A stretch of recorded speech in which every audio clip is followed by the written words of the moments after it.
We were getting ready to win this election. Frankly, we did win this election. Power can't be taken or asserted. It flows from the people. It is their will that determines who will be the President of the United States. And counting the will of the people has taken a while. The outcome of the 2020 presidential election remains up in the air as we continue to wait for the final count. Hello, welcome to Fresno State Focus. I'm Cruz Gonzalez. And I'm Ana Cruz Lopez. We are getting a big lesson in patience as there may be days before we know who won the presidency. And even between now, as we do this newscast and when it airs, the numbers could likely change. At this moment, this is where the presidential race stands right now. Currently, Joe Biden leads the race with 253 electoral votes over President Trump's 213 electoral votes. The winning candidate must have 217 college votes to win the presidency. On Wednesday, the Trump campaign filed lawsuits in Pennsylvania and Michigan, demanding better access for campaign observers to watch as ballots are being counted. The campaign is also seeking to intervene in Pennsylvania at the Supreme Court level. The president doesn't want any ballots counted that came in after the polls closed. But the Supreme Court doesn't work like that. Any case that goes to the high court must work its way through the lower courts first. State law allows ballots to be counted up until Friday as long as they are postmarked by November 3rd. The question remains, when will we know the final count? I spoke with Dr. Thomas Holyoke, a political science professor at Fresno State, who can give us some insight. Well, right now, it's close in a lot of the states that remain uncalled, and in some states like Pennsylvania, where they're doing a lot of ballot counting right now, it may not even be until Friday that we know an answer. Although some other states that could be decisive, we might know by this evening or tomorrow morning.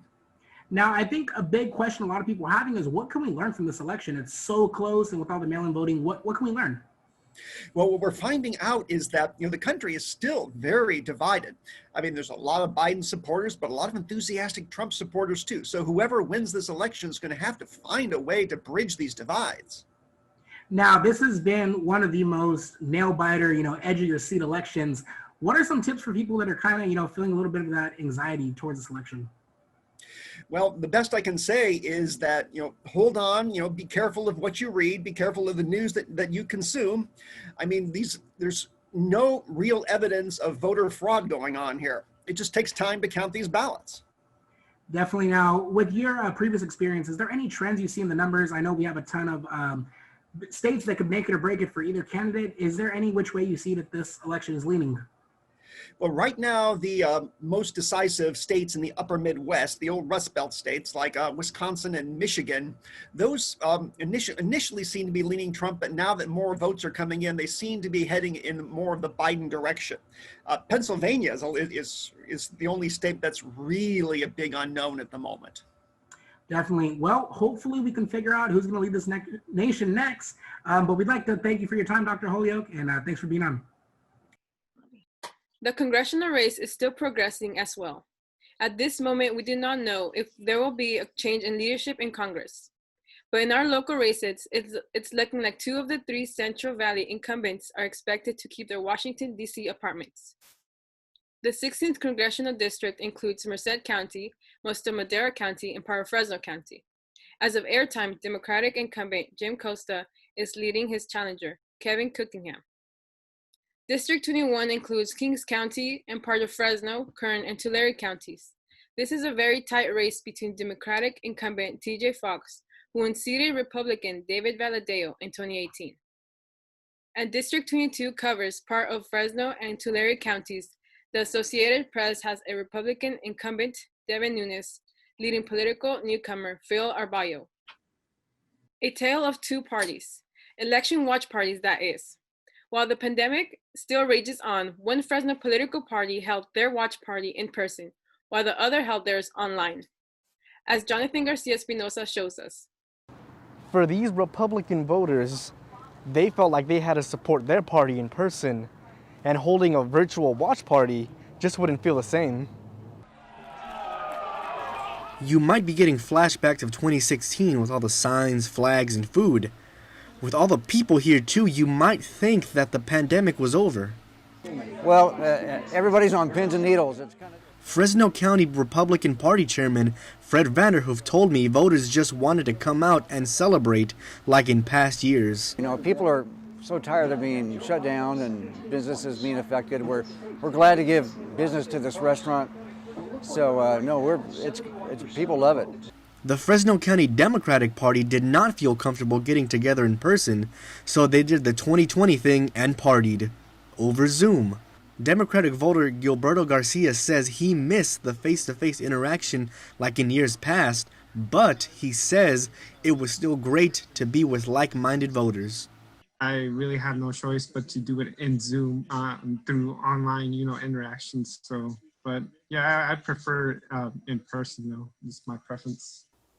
The energy is very different between these two Fresno political watch parties, but the one thing that is the same between the two is that this is going to be a hard-fought election for the presidency, and that both parties will have to wait until we have a clear winner. In Fresno, Jonathan Garcia Espinoza, Fresno State Focus. The atmosphere in these two election watch parties might have started differently, but now they both share the same levels of anxiety, as they have to watch and wait for this election's final results. We had quite a few ballot measures to vote for this year. Let's go through the California propositions right now. As of our airtime, the Associated Press is calling some of these, others are not set yet. Proposition 14 is passing, but not called yet. This will give $5.5 billion of funding to stem cell medical research and facility constructions. Proposition 15 is failing. Another race the AP hasn't called just yet as of our newscast. This keeps the 1970s Proposition 13 in place. Commercial and industrial properties will not be taxed based on market value. The AP is calling this race.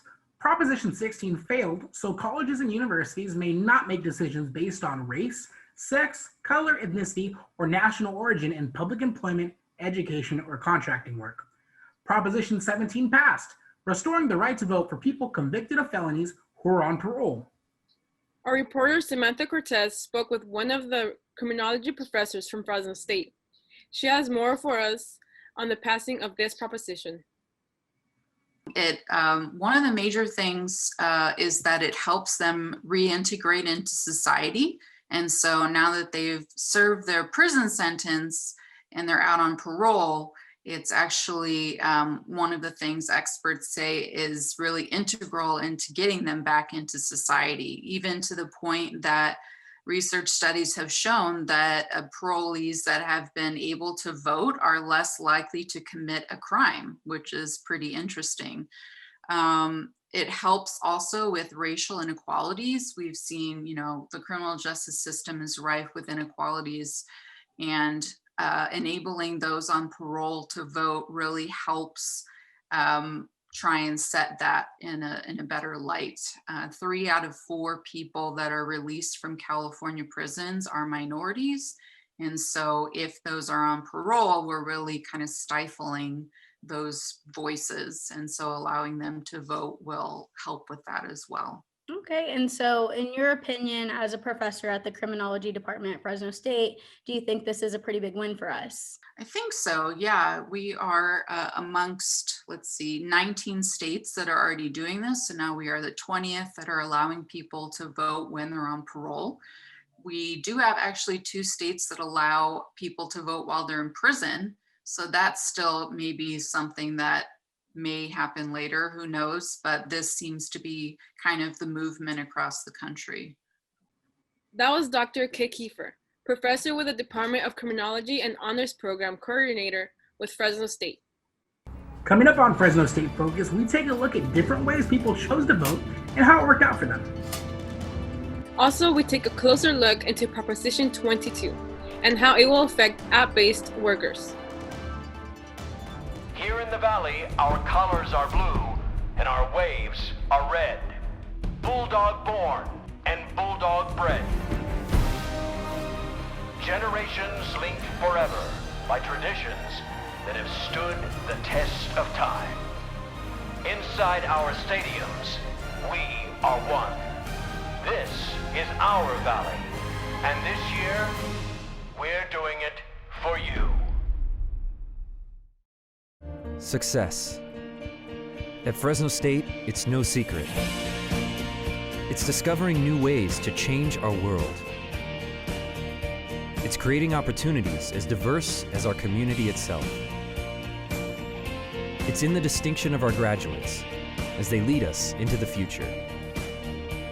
Success is no secret at Fresno State. It's our mission.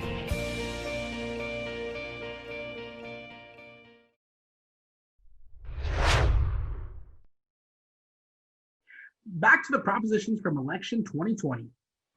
Proposition 18 is failing.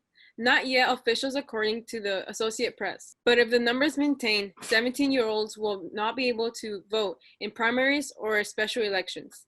They will have to wait until they are 18 to cast a ballot. Proposition 19 is passing according to the Associated Press, which has not called this race just yet. As of our newscast, it changes tax assessments, transfers, and inheritance rules.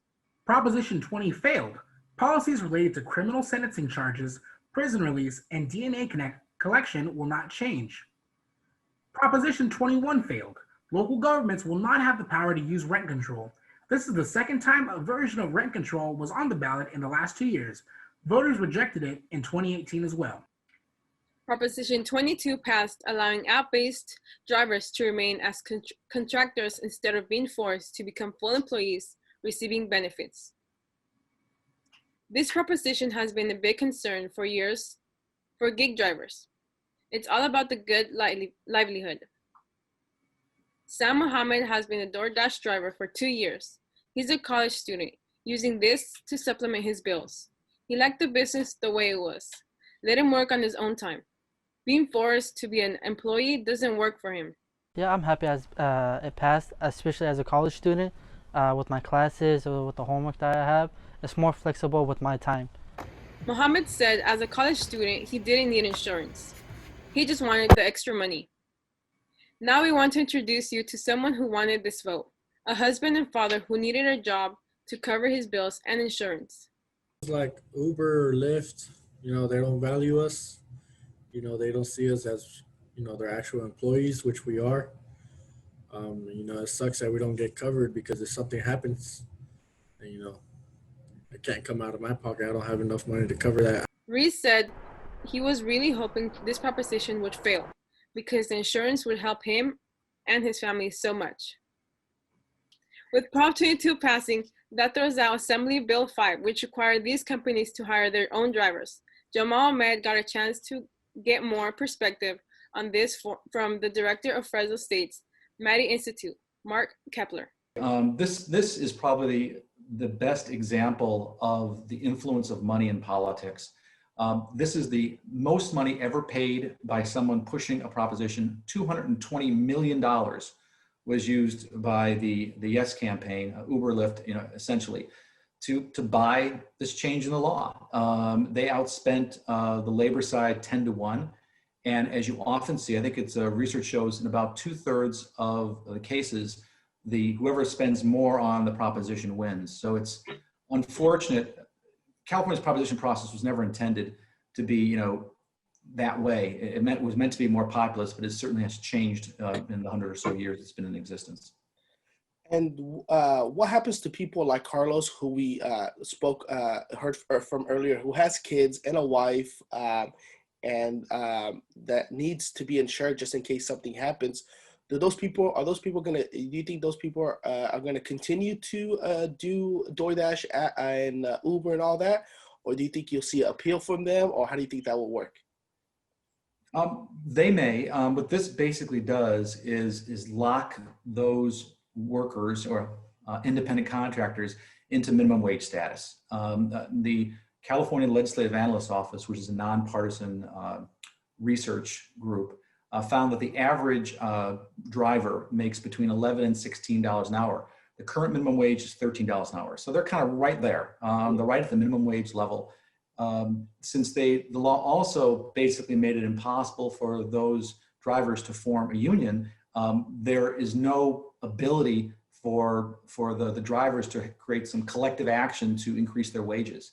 It's really going to come down to the market. If people feel that this is a bad deal to do this work for this pay, they won't do it. Other people, frankly, more desperate, may do it. And last question, the California Supreme Court ruled that these businesses like Uber, Lyft, and DoorDash must make these drivers employees and make them insured.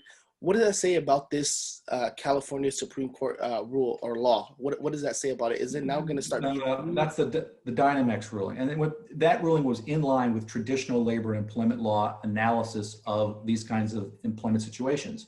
And what the California legislature did was simply take that 2018 California Supreme Court decision and codify it into a law called AB 5, Assembly Bill 5. That's the law that was reversed by Prop 22. And so what we're talking about now is a pretty radical change in employment law for really creating a new segment of worker, someone that doesn't have traditional employment rights, like being able to form a union or certain protections of minimum wage or unemployment compensation or even workers' compensation. And it's going to be interesting to see how this plays out over time. Well, there you have it. Thank you for joining us. Again, I'm talking to Mark Kepler from the Kenneth Maddie Institute here at Fresno State. Now to round out the last few propositions that were on the ballot. Proposition 23 failed. Dialysis clinics will not be required to have a physician on site and will not need consent from the state for a clinic to close. Proposition 24 passed.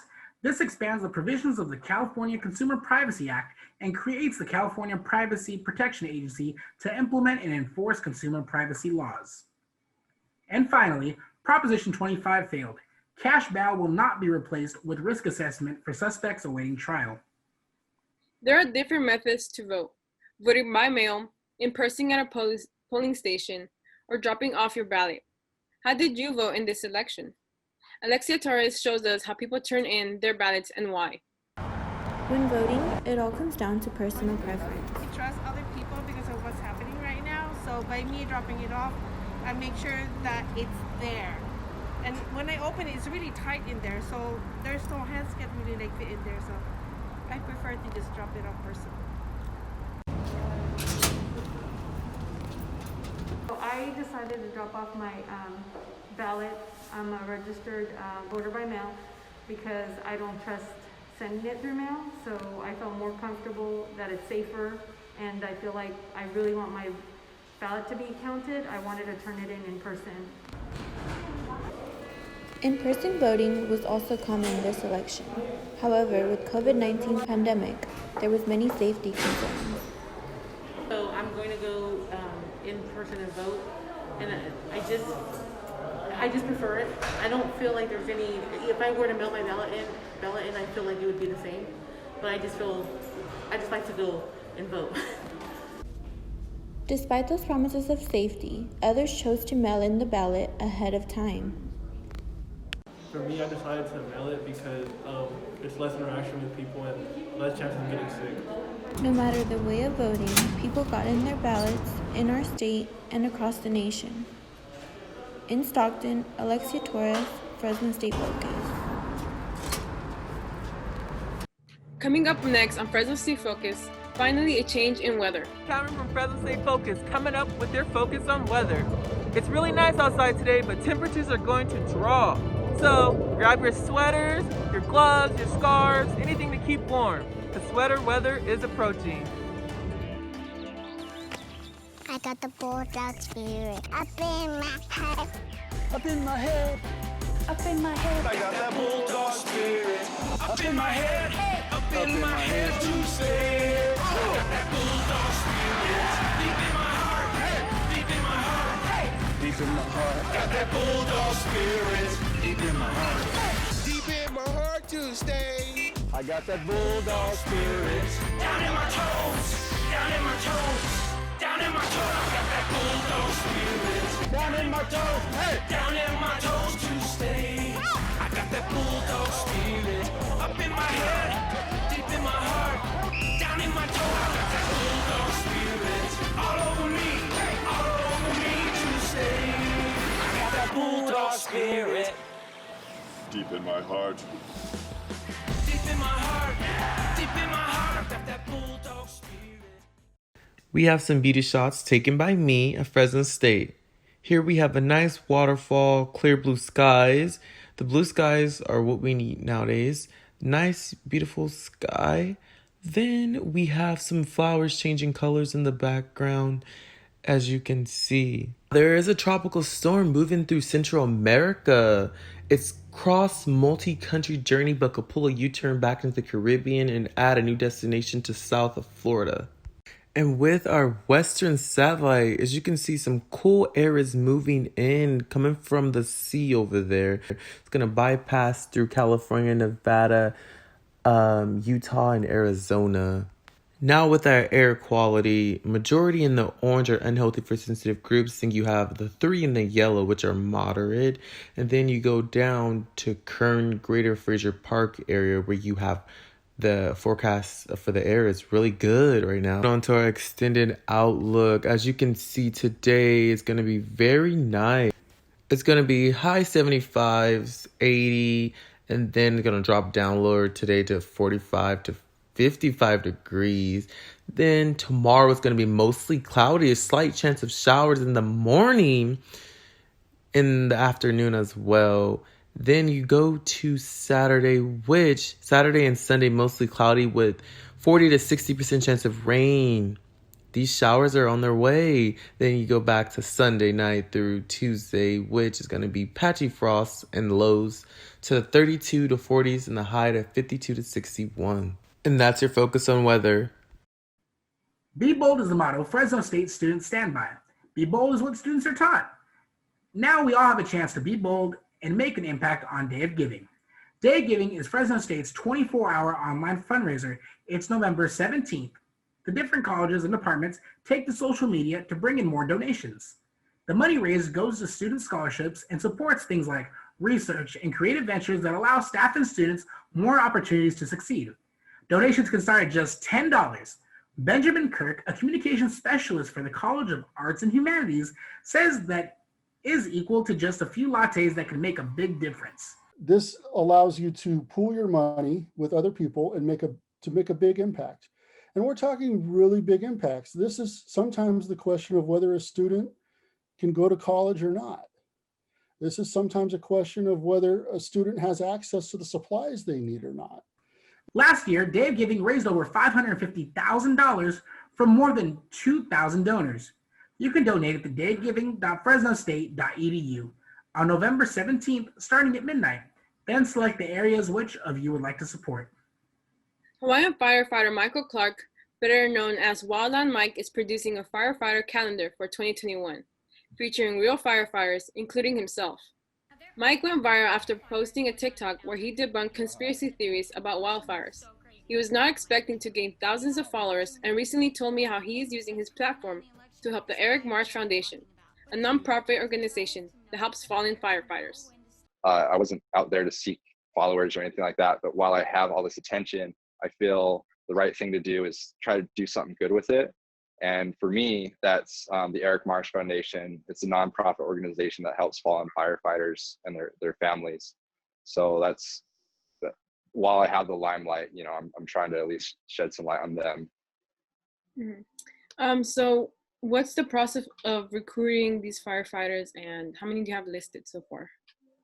I think we have at least 6 picked out so far. So we're still trying to find some more. Anyone out there that is interested, it goes to a good cause. 100% of the profits will go to the Eric Marsh Foundation. And, it's just a fun way to raise money for them. I either will reach out to them on social media or they'll reach out to me. They'll submit their photos.